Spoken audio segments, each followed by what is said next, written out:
Another movie review, folks. I've had this one on the shelf for a long time and I've been meaning to watch it.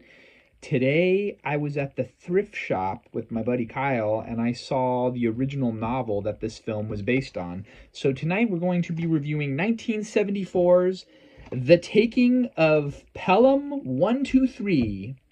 It is a 70s classic. Some consider it the best movie of the year, 1974. It was based on a 1973 novel by a guy named Morton Freegood, who wrote under the pen name John Godey. He used a pen name to separate his more serious writings from his mystery and detective novels. Fact about DVDs: this particular DVD is from the year 2000, an early DVD, so it has a very beefy case. It was still in the original shrink wrap when I got it. And another thing that I love about early DVDs is they still have booklets of information. And it has an original price tag about what someone paid for it back in the year 2000. They bought it at a place in Manteca called Replay Manteca. I'm guessing it was a reseal. So that's not necessarily a new movie now that I realize that the place was called Replay. Anyway, something that modern DVDs are missing are heavy-duty box quality that the early era of DVDs had, as well as scene index cards. So I had mistakenly thought this was a John Carpenter movie. It is not. It was directed by a guy named Joseph Sargent. It has an hour and 44-minute runtime, and it had a roughly $3 million budget. It was filmed on location in the New York City subway system. The original author of the book, the Morton Freegood guy, was a huge subway nerd. He was very into researching it, wrote extensively about it in his novel in great detail.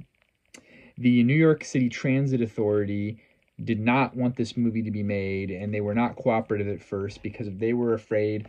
Based off the Wikipedia article, the late 60s all the way through the late 70s was considered the golden age of hijackings and skyjackings.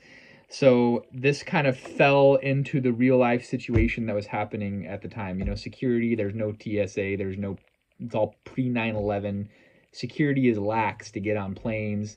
This guy is going on a Segway. He's using a subway. This movie is rated R. Lots of profanity. And Walter Matthau is in it. Robert Shaw plays one of the main villains as well as this guy, Martin Balsam. Jerry Stiller has a bit piece in this movie as a New York City Transit police officer. I love the 70s. It has that very iconic 70s feel. The way they do the lighting, the very jazzy soundtrack. It has a great soundtrack. It's a fun movie. It's a movie of the time, right? It falls into that drama detective period, same time as like French Connection came out right around this time, I think a little bit earlier. The Rotten Tomato score is one of the highest I've seen in a long time. The critic average is 98%. The 5,000 plus average for audience members on Rotten Tomatoes is 88%. IMDb 7.6 out of 10. A mere 67 people have submitted their reviews to Google, and their average comes out to 4.8 out of 5. I'm going to go 4 out of 5. I liked it. Was it my favorite movie? No, but I did enjoy it the whole time. I love Walter Matthau in the movie. Robert Shaw is one of the greatest actors of the era. He was in so many big box office movies of the 70s. The Sting. He's in Jaws. He's in... there you go. There's the big ones that I could think off the top of my head. They finally relented. The New York City Transit Authority finally relented, and they allowed them to cooperate in shooting in the subway system. They took out a $20 million policy to ensure that things would be covered if there was a copycat crime. And most people thought that only a crazy person would try to do something like this because it would be a very difficult caper to pull off. Even in the movie, they keep talking about, you guys have nowhere to go. You're kidnapping something you're hijacking something in a tunnel. This is a fun factoid. I believe Taxi Driver came out the following year, 1975. And New York at this time was the grittiest and roughest that it probably ever was, up and into the early 80s and mid 80s. The subway system, I read a book by Bill Bratton, the former commissioner for NYPD.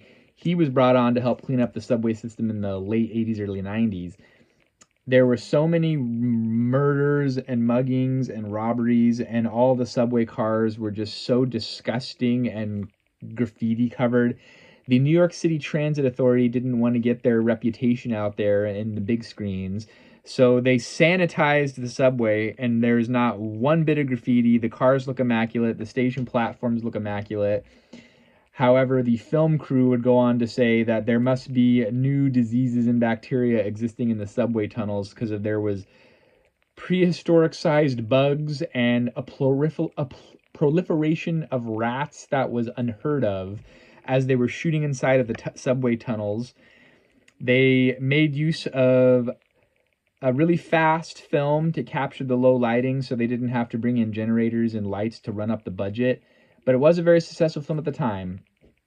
And I'm glad that I finally got around to shooting it. I probably would have never read the book. I didn't even pick up the book that I saw. I just took a picture of it. I'm trying to be holding back in my thrift shop purchases. I'm kind of on a tight budget right now.